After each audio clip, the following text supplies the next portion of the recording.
आपको सर खुजाने की भी फुर्सत नहीं होगी, इतनी मजबूरी होगी, इतना दिन भर काम होगा, इतना काम के लिए थकना होगा। मौलाना इलियास साहब रहमतुल्लाह अलैह फरमाते थे कि हमारे काम में मखसूस ताब है। ताब कहते थकने को, कि आदमी इतना थक जाए कि अल्लाह को प्यार आ जाए तो काम हो जाए। तो एक समस्त काम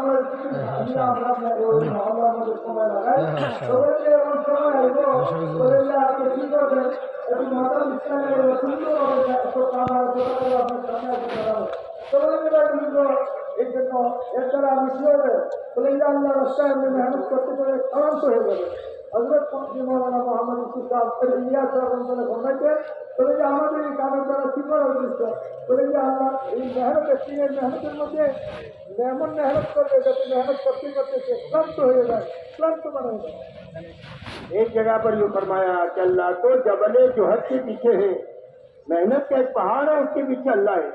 जब अपने आप को मेहनत में थकाएंगे तो अल्लाह तक पहुंच जाएंगे। तो मैंने